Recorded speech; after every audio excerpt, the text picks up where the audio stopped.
Hello everyone. देखिए आज हम क्लास 12 का लेसन विलियन सॉल्यूशन स्टार्ट करने जा रहे हैं। ठीक है, देखिए जो एनसीईआरटी है ये इसी के बेस्ड हम पढ़ाएंगे। ठीक है, एनसीईआरटी और रेफरेंस दोनों के बेस्ड। तो देखिए ये विलियन क्या होता है। देखिए सिंपली जो हमारे शरीर में लगभग सभी पराक्रम होते हैं, ठीक है, वो किसी ना किसी विलियन में ही घटित होते हैं। जो हमारे शरीर में पराक्रम होते हैं वो किसी ना किसी विलियन में घटित होते हैं। तो देखिए सामान्य जीवन में हम बहुत कम शुद्ध पदार्थों से परिचित होते हैं। ठीक है, जो सामान्य जीवन है, ये हमारा जो जीवन है, इसमें हम बहुत कम शुद्ध पदार्थों से परिचित होते हैं। अधिकांश ये क्या होते हैं, ये दो या दो से अधिक शुद्ध पदार्थों के मिश्रण होते हैं। ठीक है, तो विलियन को आप क्या लिख सकते हैं, दो या दो से अधिक पदार्थों का सामांगी मिश्रण होता है। ठीक है, तो विलियन की परिभाषा लिख लीजिए। विलियन की परिभाषा को दो या दो से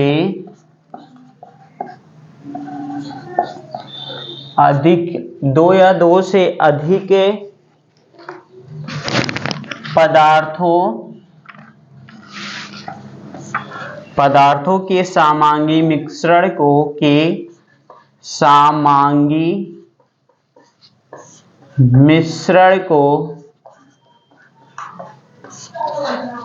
मिश्रण को विलयन कहते हैं। विलयन कहते हैं। ठीक है, क्या कहते हैं, दो या दो से अधिक पदार्थों के सामांगी मिश्रण को विलयन कहते हैं। सामांगी मिश्रण इंग्लिश में देखिए इसको कहते हैं होमोजीनियस मिक्सचर होता। ठीक है, तो ये समझ गए विलयन क्या होता है, दो या दो से अधिक पदार्थों के सामांगी मिश्रण को विलयन कहते हैं।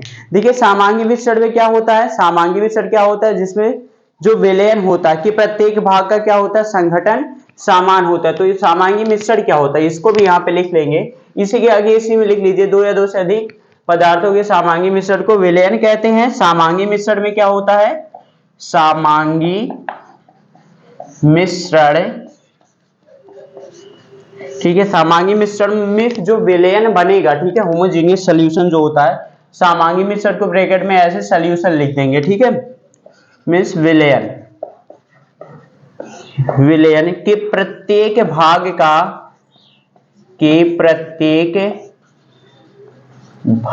का संघटन समान होता है। ठीक है, ये समझिए विलयन, दो या दो से अधिक पदार्थों के सामांगी मिश्रण को विलयन कहते हैं। सामांगी मिश्रण देखिए क्या होता है, जिस विलयन में ये जिसका प्रत्येक भाग क्या होता है, संघटन जो समान होता है, उसी को क्या कहते हैं आप, सामांगी मिश्रण। सामांगी मिश्रण होमोजेनियस सॉल्यूशन, देखिए वही सॉल्यूशन होता है जिसमें प्रत्येक भाग का संघटन क्या होता है, ये समान होता है। देखिए इसमें हम इसे संघटन पर ही सीखेंगे, मतलब कि जिसमें प्रत्येक भाग का किसी में संघटन कम होगा, किसी में ज्यादा होगा। ठीक है ना, मेन चीज ये संघटन का ही है, समझ लीजिए। मतलब कि जो आप कह सकते हो हैं कि संगठन पर ये निर्भर ही करता है, जो विलयन है संगठन पर निर्भर करता है। कोई आप चीज ले लीजिए, ठीक है, पानी ले लीजिए, पानी में हम नमक डाल रहे हैं और नमक घोल रहे हैं। ठीक है, अब देखिए ये नमक के संगठन के ऊपर, नमक आप कितना डालेंगे ये उसके ऊपर निर्भर करता है कि ये आपका कैसा विलयन बनेगा। ठीक है, तो देखिए जैसे उदाहरण बता रहे हैं, जैसे देखिए पीतल होता है, पीतल देखिए किसका ये मिश्रण होता है, पीतल। इसके देखिए उदाहरण अभी बता रहे हैं, जैसे करके देखिए जो ये दैनिक जीवन में हम जानते हैं। ठीक है, जैसे देखिए क्या होता है, पीतल जो होता है, पीतल ये किसका मिक्सचर होता है, जिंक व निकेल का। ठीक है, जिंक व निकेल का मिक्सचर होता है। और देखिए ये क्या होता है, ये जर्मन सिल्वर।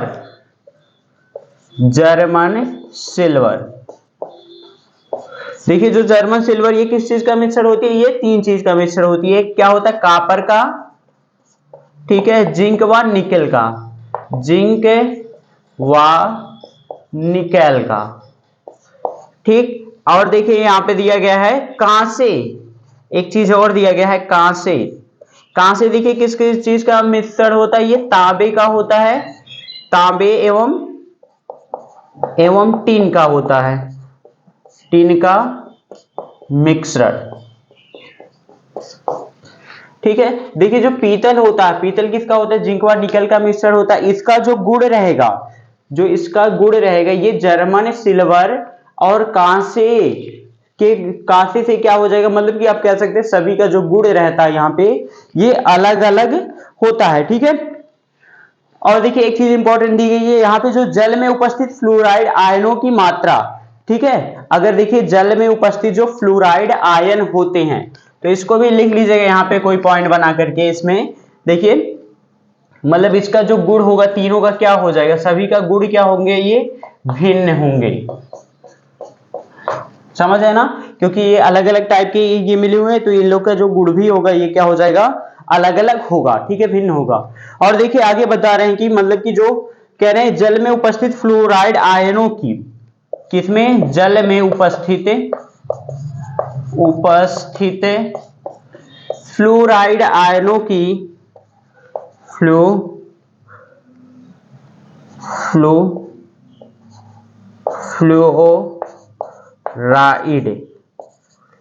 ठीक है, फ्लोराइड आयनों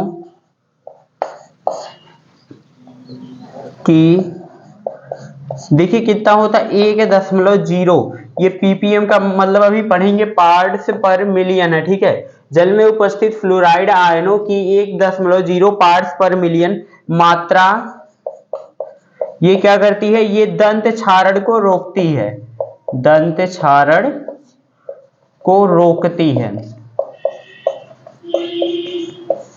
क्या करती है, रोकती है। समझ है, मतलब कि अगर जल में फ्लोराइड आयनों मतलब F नेगेटिव आयन की जो मात्रा रहती है 1.01 जो पार्ट्स पर मिलियन ये होती है मात्रा, तो ये क्या करती है, दंत क्षारण मतलब कि दांत को टूटने से रोकती है। अगर जल में इतना फ्लोराइड की मात्रा है तो वो दंत क्षारण को रोकेगी। लेकिन अगर इसी को देखिए ये क्या हो जाता है, अगर इसी की मात्रा क्या हो जाती है, जब बढ़ जाती है, अगर इसी की मात्रा 1.5 ये पार्ट पर मिलियन हो जाती है, तो ये देखिए क्या होने लगता है, जो हमारा दांत है ये कैसा होने लगता है, ये पीलापन होने लगता है। तो यहाँ पे 1.5 होने पर हमारा जो दांत है ये कैसा हो जाता है, दांत में कैसा ये लगने लगता है, पीलापन आ जाता है, पीलापन।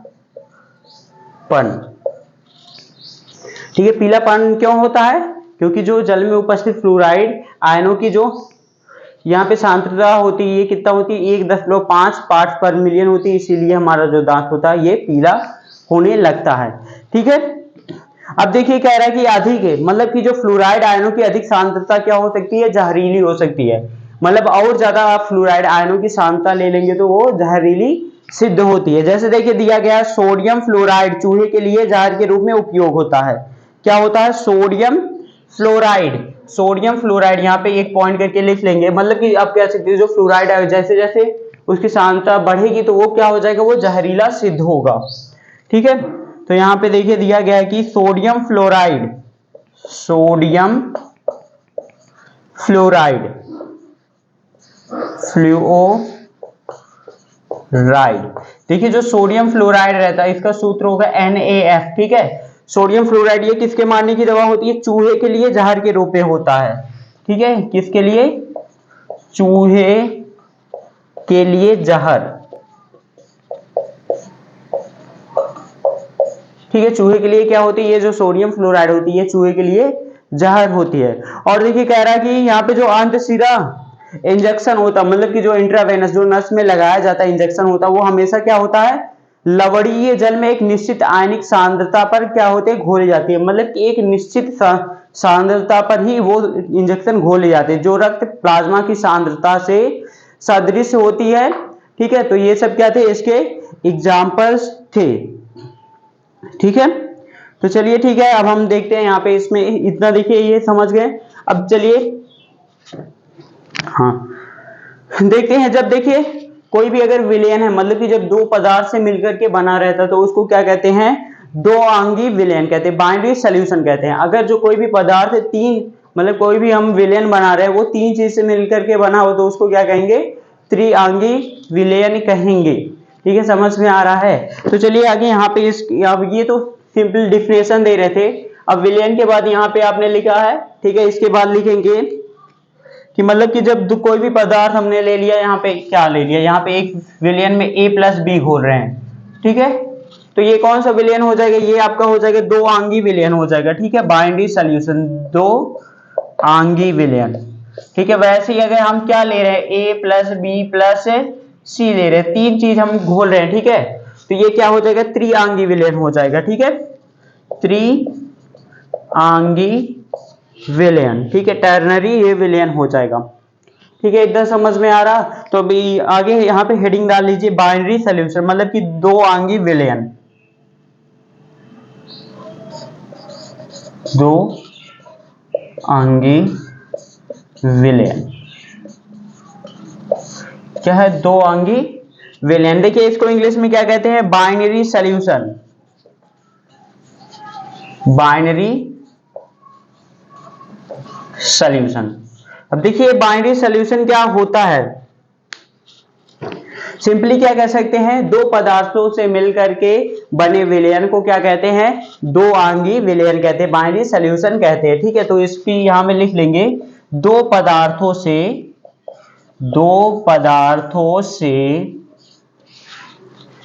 मिलकर बने विलयन, मिलकर बने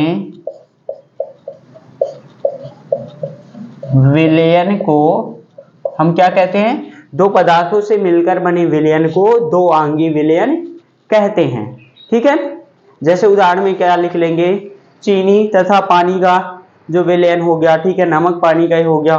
ठीक है, तो सिंपल ये समझ गए। अब देखिए त्रिआंगी विलयन क्या होता है, त्रिआंगी मतलब आप क्या कह देंगे, यहाँ पे तीन पदार्थों से मिलकर बने विलयन को त्रिआंगी विलयन कहते हैं। लेकिन आपके क्लास 12 में अभी क्या पढ़ना है, केवल यही वाला पढ़ना, मतलब बाइनरी सॉल्यूशन, दो आंगी विलयन ही पढ़ना है। ठीक है,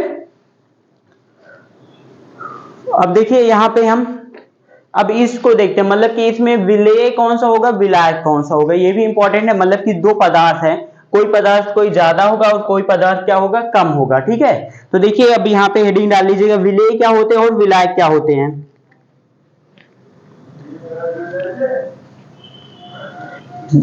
यहाँ पे लिख लीजिएगा विलायक, ठीक है, और विलेय।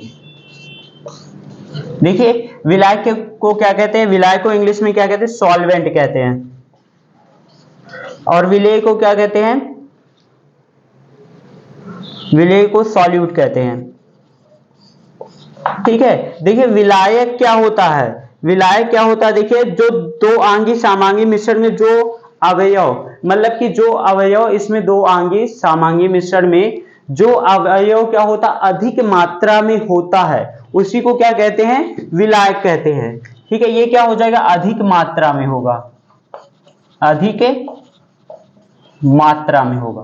ठीक है, अब देखिए विलेय क्या हो जाएगा, विलेय में सॉल्यूट क्या होता है, जो अवयव क्या कह सकते हैं, कम मात्रा में होता है, ये किस में होगा, कम मात्रा में होगा, कम मात्रा में होगा, इसी को क्या कहेंगे, विलेय कहेंगे। ठीक है, ये समझ गए। जैसे देखिए विलेय और विलायक कह दिया जा रहा है, हमने एक बीकर ले लिया, इसमें यहाँ पे इतना पानी भरा है, ठीक है, तो ये क्या हो जाएगा, और इसमें हम केवल यहाँ पे 20 ग्राम क्या कर रहे हैं, 20 ग्राम शुगर ऐड कर रहे हैं। ठीक है, 20 ग्राम ये शुगर ऐड हम इसमें कर रहे हैं, तो ये क्या हो जाएगा, ये आपका क्या हो जाएगा, ये विलायक हो जाएगा, सॉल्वेंट हो जाएगा, और ये कम है तो ये सॉल्यूट होगा। तो ये सब चीजें देखिए आपने पहले से पढ़ लिए हैं। ठीक है, तो इतना समझ में आया।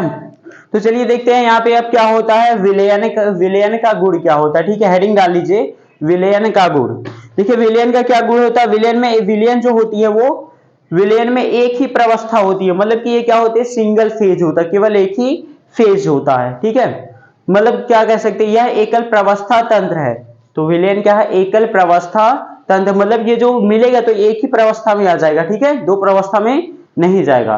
दूसरा क्या लिख लेंगे, देखिए विलयन में विलेय के कण का आकार, ठीक है, विलयन में विलेय के कण का आकार, दूसरा पॉइंट है, ये क्या होता है,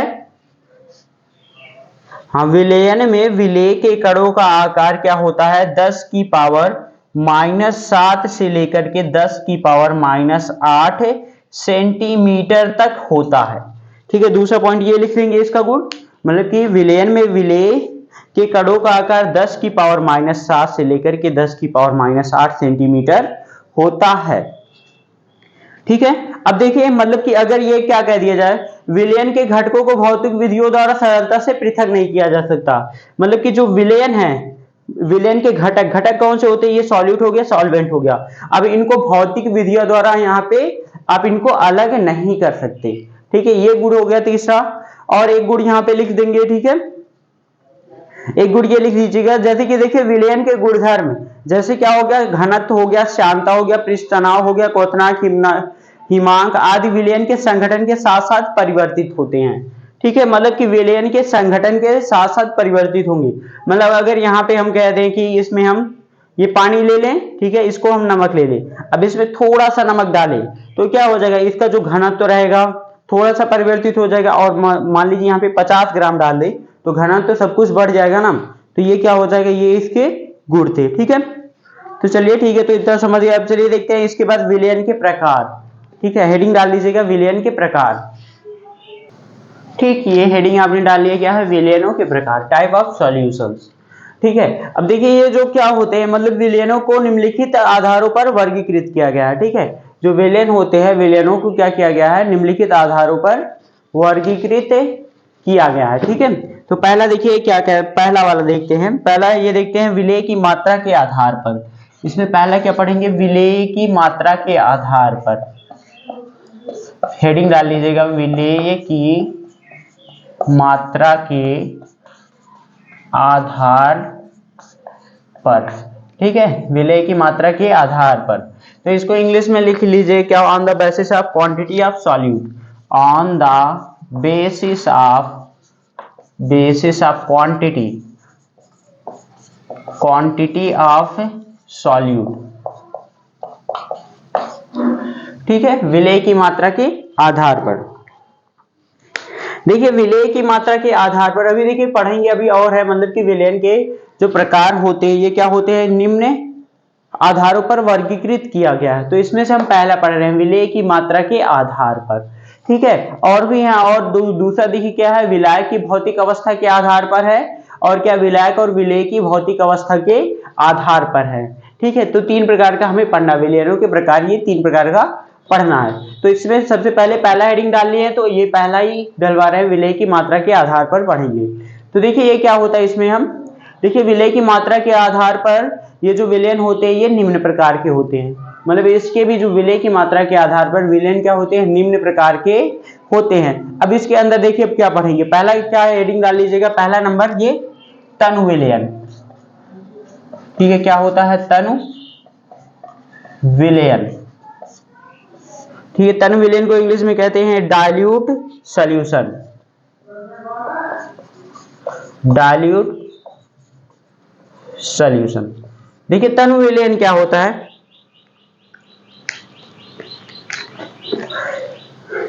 देखिए तनु विलयन में क्या होता है कि देखिए वह विलयन जिसमें क्या होता है, विलेय पदार्थ की मात्रा जो होती है, ठीक है, विलेय पदार्थ की मात्रा विलायक की अपेक्षा में क्या होती है, बहुत कम होती है। तो इसमें ये लिख लीजिएगा कि वह विलयन, सिंपली लिख लीजिए, जिसमें विलेय पदार्थ की मात्रा, विलेय पदार्थ की मात्रा, जिसमें क्या होता है, विलेय पदार्थ की मात्रा विलायक की अपेक्षा, विलायक की अपेक्षा बहुत कम होती है, बहुत कम होती है। ठीक है, उसी को क्या कहेंगे, तनु विलयन कहते हैं। इसको समझे कि जिसमें विलेय पदार्थ की मात्रा विलायक की अपेक्षा बहुत कम होता, तो उसी को क्या कहेंगे, तनु विलयन कहेंगे। दूसरा देखते हैं, दूसरा देखिए कौन सा प्रकार का होता है, ये सांद्र विलयन, सांद्र विलयन। ठीक है, सांद्र विलयन को देखिए क्या कहते हैं, इसको कंसंट्रेटेड सॉल्यूशन, कंसंट्रेटेड सॉल्यूशन। देखिए ये क्या होता है, सांद्र विलयन क्या होता है। अब इसमें देखिए, जिसमें क्या होती है, विलेय की अधिक मात्रा जो होती है किसमें घुली होती है, ये विलायक में घुली होती है। तो इसको लिख लेंगे, जिसमें विलेय की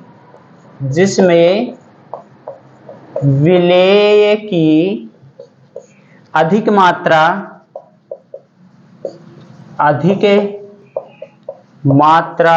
विलायक में घुली हो, विलायक में घुली हो। ठीक है, समझ रहे हैं। कंसंट्रेटेड सॉल्यूशन क्या होता है, जिसमें विलेय की अधिक मात्रा विलायक में घुली हो, उसी को कहते हैं कंसंट्रेटेड सॉल्यूशन, शांत सॉल्यूशन। जैसे आप लैब में जाएंगे तो यहाँ पे कहीं पे लिखा रहता है, ये कोई बॉटल लेते हैं, वहां पे डाइल्यूट DIL करके लिखा रहता है, या फिर CONC करके लिखा रहता है। मतलब इसको देखिए, DIL, लैब में जाएंगे कोई बॉटल लेंगे तो उस पर क्या लिखा रहेगा, इसमें पहला वाला देखिए ये बता दे रहे, कोई बॉटल यहाँ पे रिएजेंट ले लिए, ठीक है, तो यहाँ पे देखिए कुछ ऐसे करके रहेगा, ठीक है।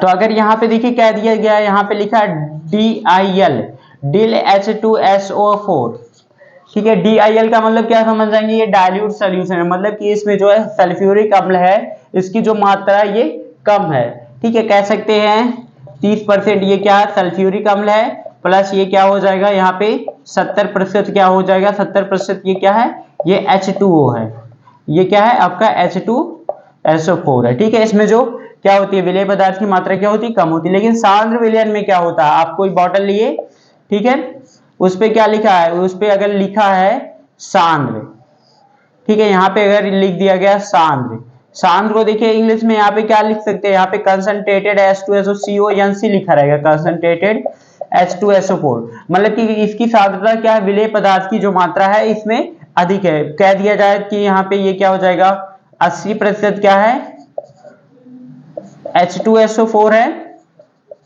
प्लस क्या हो जाएगा, 20% क्या हो जाएगा आपका H2O है। या फिर ये भी कह सकते हैं, मतलब कि 100% क्या हो सकता है, 100%, 90% ये क्या हो सकते हैं, आपके सांद्र में आएंगे, ठीक है। तो ये समझ गए दोनों। हाँ, अब चलिए देखते हैं तीसरा, संतृप्त विलयन। तीसरा क्या है, संतृप्त विलयन। देखिए इसको, संतृप्त विलयन को क्या कहते हैं, सैचुरेटेड सॉल्यूशन,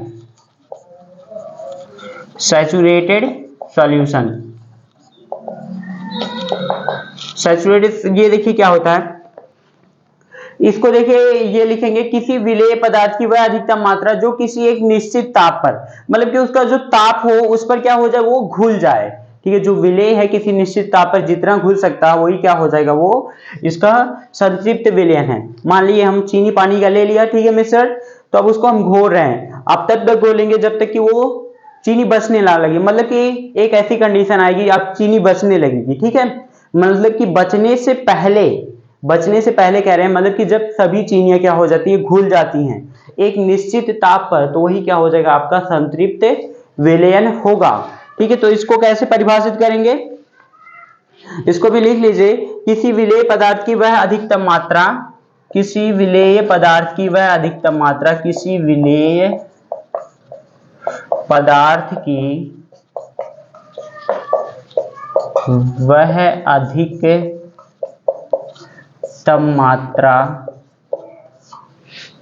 जो एक निश्चित ताप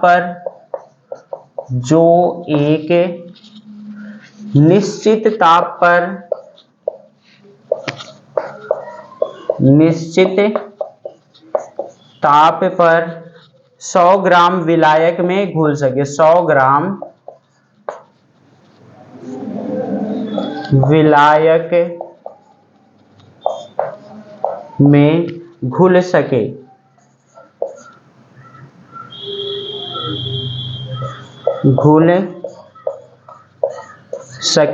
विलेय पदार्थ की क्या कहलाता है, इसी को विलेय पदार्थ की विलेयता कहलाती है, विलेयता, इसको लिख लीजिएगा, विलेयता कहलाती है।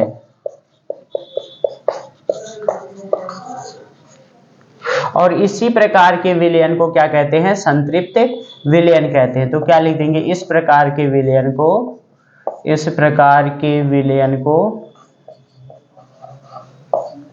संतृप्त विलयन कहते हैं। ठीक है, संतृप्त विलयन कहते हैं।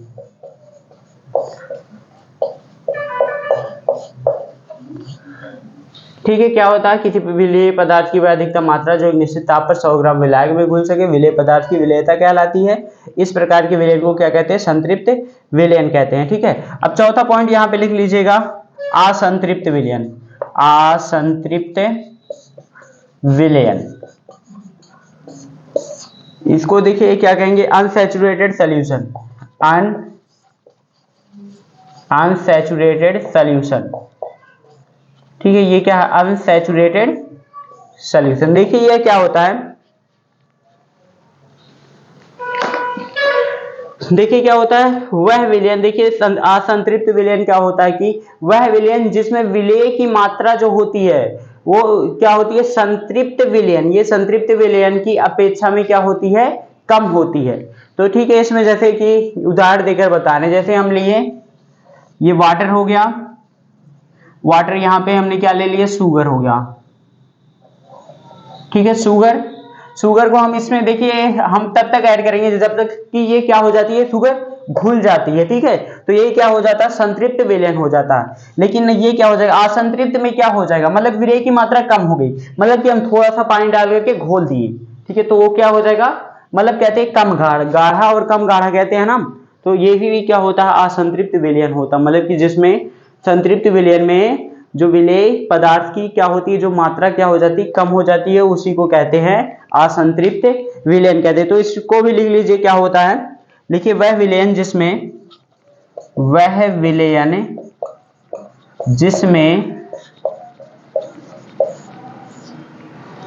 विलेय की मात्रा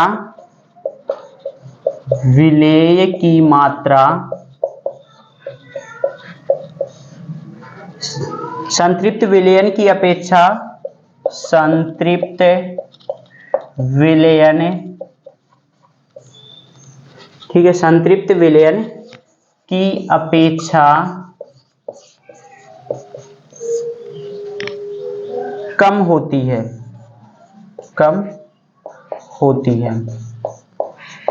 ठीक है, मतलब कि संतृप्त विलयन से जो विलेय का क्या रहेगा? जो विलेय की मात्रा रहेगी वो क्या हो जाएगी? इससे कम होती है। और एक और लास्ट लिख लीजिए, क्या है? अति संतृप्त विलयन। अति संतृप्त विलयन, इसको देखिए क्या कहेंगे? Super saturated solution. Super saturated solution. देखिए सुपर सैचुरेटेड सॉल्यूशन क्या होता है? सुपर सैचुरेटेड सॉल्यूशन मतलब कि यहाँ पे आपका संतृप्त विलयन में यहाँ तक घोल दिए, मतलब कि आप इसको अलग से ही, मतलब आप कह सकते हैं हम इसको और ज्यादा घोलेंगे, ताप दे करके हम क्या करते हैं? इस चीनी को देखिए हमने घोल रहा था, मतलब कि तब तक कि जब तक ये घुल जाती थी, तो वो संतृप्त विलयन है। अब इसमें हम और अधिक चीनी डालेंगे, मतलब कि संतृप्त विलयन है, संतृप्त बन गया, इसमें हम और अधिक चीनी डाल करके क्या करेंगे? इसको कैसे भी करके घोलेंगे, मतलब कि गर्म करके घोलेंगे, कैसे भी करके आप घोलेंगे, वही क्या होता है? आपका अति संतृप्त विलयन होता है। तो आप इसमें देखिए अति संतृप्त विलयन में क्या लिख लेंगे? वह विलयन जिसमें एक निश्चित ताप पर क्या होता है? इसमें एक निश्चित ताप पर, ठीक है ना, उस विलयन में संतृप्त अवस्था के लिए आवश्यक मात्रा से अधिक मात्रा में विलेय पदार्थ उपस्थित हो। सिंपली इसमें क्या होता है? आवश्यक मात्रा से, कह सकते हैं कि आवश्यक मात्रा से अधिक मात्रा में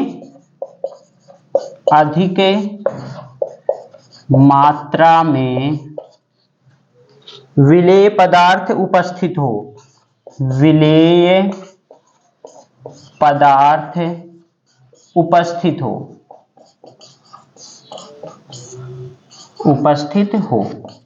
ठीक है, विलेय पदार्थ क्या होता है? उपस्थित हो, ठीक है, उसी को क्या कहते हैं? अति संतृप्त विलयन कहते हैं। फिर से देखिए इसको बता रहे हैं, अति संतृप्त वह विलयन जिसमें एक निश्चित ताप पर उस विलयन की संतृप्त अवस्था के, ठीक है, संतृप्त अवस्था के लिए आवश्यक मात्रा से अधिक मात्रा में विलेय पदार्थ उपस्थित हो अतिसंतृप्त विलयन कहलाता है।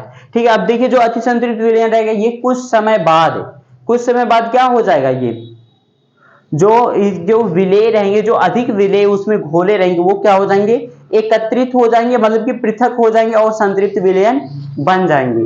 ठीक है, समझ रहे हैं इसको अतिसंतृप्त, जैसे ऐसे मैं कह दिए, जैसे इसमें हमको मान लीजिए ये जो विलयन है हमने ऐसा, ये जो पानी लिए ये केवल 50 ग्राम चीनी को क्या कर सकती है, घोल सकती है।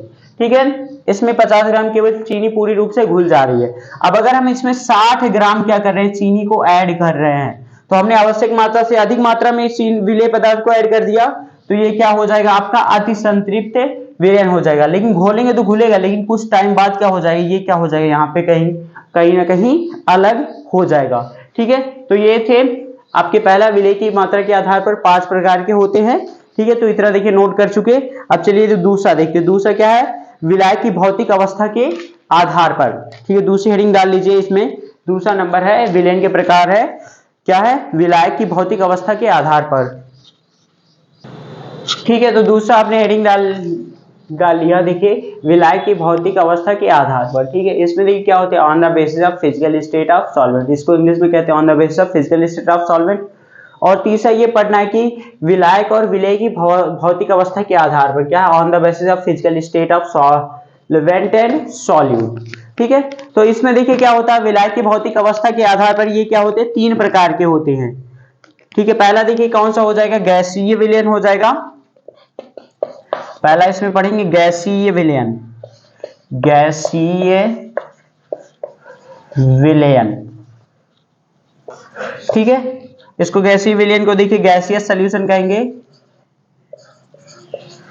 Gaseous solution. दूसरा देखिए क्या होता है, द्रव विलयन। द्रव विलयन को देखिए क्या कहेंगे, यहां पे लिक्विड सॉल्यूशन, लिक्विड सॉल्यूशन। और तीसरा देखिए क्या पढ़ना है, तीसरा पढ़ना सॉलिड सॉल्यूशन, मतलब कि क्या हो जाएगा, ठोस विलयन, ठोस विलयन मतलब सॉलिड सॉल्यूशन, सॉलिड सॉल्यूशन। तो इसमें देखिए 3 प्रकार के होते हैं ऑन द बेसिस ऑफ, मतलब विलायक के की भौतिक अवस्था के आधार पर ये कितने प्रकार के होते हैं, गैसीय विलयन होगा, द्रव विलयन होगा, और क्या होगा, ये ठोस विलयन होते हैं। ठीक है, 3 प्रकार के होते हैं। तो देखिए गैसीय विलयन क्या होता है, अब इसको देखिए बता दे रहे, ज्यादा इसमें नहीं बताएंगे। मतलब कि जो क्या होता है, जब 2 या 2 से अधिक गैस मिश्रित की जाती है, तो मतलब जब 2 या 2 से अधिक गैस मिश्रित की जाती हैं, तो इस प्रकार बने विलयन को क्या कहते हैं, गैसीय विलयन कहते हैं। तो गैसीय विलयन में दोनों क्या हो जाए, सॉल्यूट और सॉल्वेंट क्या हो जाए, पहले गैस लेंगे तो वो क्या बन जाएगा, गैसीय विलयन बनेगा। ठीक है, गैसीय देखिए क्या होता है, मिश्रण सामांगी होता है। ठीक है, इसमें देखिए गैसीय विलयन में विलेय क्या हो सकता है, गैस हो सकता है, द्रव हो सकता है, अथवा ठोस हो सकता है, परंतु विलायक क्या हो सकता है, ये गैस, परंतु विलायक देखिए हमेशा क्या होती है, ये गैस होती है। अब देखिए द्रव विलयन क्या होता है, द्रव विलयन जब किसी गैस, द्रव अथवा ठोस को द्रव में घोला जाता है। ठीक है, मतलब कि द्रव विलयन है आपका, जो विलायक क्या रहेगा, इसमें द्रव ही रहेगा। ठीक है, विलायक क्या लेंगे, द्रव लेंगे। गैसीय विलयन में विलायक क्या होगा, इसमें गैस होगा, और ठोस विलयन में जो विलायक रहेगा ये क्या होगा आपका, ठोस ही रहेगा। ठोस विलयन देखिए क्या होता है, जब कोई गैस, द्रव या ठोस पदार्थ परमाणुवीय अथवा आणविक आकार में ठोस में आयनित रूप से परिक्षिप्त होता है, तो बनने वाले विलयन क्या कहलाता है, ठोस विलयन कहलाता है। ठीक है, अब ये देखिए ये हो गया। अब ये देखिए कितने प्रकार के होते हैं, ये आपके 9 प्रकार के होंगे। ये विलायक और विलेय की भौतिक अवस्था ये क्या होते हैं, 9 प्रकार के होंगे। पहला देखिए क्या हो जाएगा, गैस का गैस में विलयन, गैस का गैस में विलयन। दूसरा देखेंगे क्या हो जाएगा, गैस का द्रव का गैस में विलयन, द्रव का गैस में विलयन। ठीक है, देखिए मैं इसको अभी एनसीईआरटी की किताब से ही बता दे रहा हूं, ये जो विलयन है। ठीक है,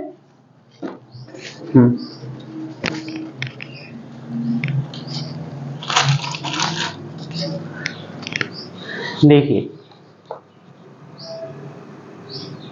ये देखिए है मतलब कि ये क्या, ये देखिए गैसीय विलयन है, ठीक है, ये गैसीय विलयन है। इसका देखिए क्या, पहला देखिए विलय क्या है, ये गैस है, तो हमने यहाँ पे पहला क्या लिख लेंगे, ये क्या है, गैस का गैस में विलयन, गैस का गैस में विलयन। उदाहरण देखिए क्या है, ऑक्सीजन व नाइट्रोजन गैस का मिश्रण है। दूसरा देखिए क्या लिखेंगे, यहाँ पे द्रव का गैस में विलयन, ठीक है, ये क्या है, क्लोरोफॉर्म और नाइट्रोजन गैस में मिश्रित किया जाए, ठीक है। तीसरा देखिए क्या लिखेंगे, यहाँ पे ठोस है, ठोस है, ठोस का किस में कहेंगे, गैस में विलयन, कपूर का नाइट्रोजन गैस में विलयन। और देखिए चौथा क्या है, गैस का द्रव में विलयन, ठीक है, क्या है, गैस का द्रव में विलयन, जैसे जल में घुली हुई ऑक्सीजन। पांचवा लिखेंगे द्रव का द्रव में विलयन, जल में घुली हुई एथनॉल। छठवा देखिए क्या है, ठोस का द्रव में विलयन क्या हो जाएगा, जल में घुला हुआ ग्लूकोज। फिर कहेंगे गैस का ठोस में विलयन, हाइड्रोजन का पैलेडियम में विलयन। फिर देखिए द्रव का ठोस में विलयन, पारे का सोडियम के साथ अमलगम, ठीक है। फिर देखिए क्या है, नौवां कहेंगे ठोस का ठोस में तांबे देखिए का सोने में विलयन, तांबे का सोने में विलयन। तो ये इतने प्रकार के हैं, ठीक है। तो ये कितने प्रकार के होते हैं, 9 प्रकार के होते हैं, ठीक है, ये समझ गए, ठीक है। अब देखिए इसमें एक चीज और बस थोड़ा सा बता दें, देखिए क्या होते हैं, जिसमें देखिए क्या होता है, जिस आप कह सकते हैं जिन विलयन में, ठीक है, विलायक क्या होता है, जल होता है। कोई भी अगर विलयन है उसमें विलायक क्या है, जल है, तो उसको क्या कहेंगे, जलीय विलयन बोलते हैं, ठीक है।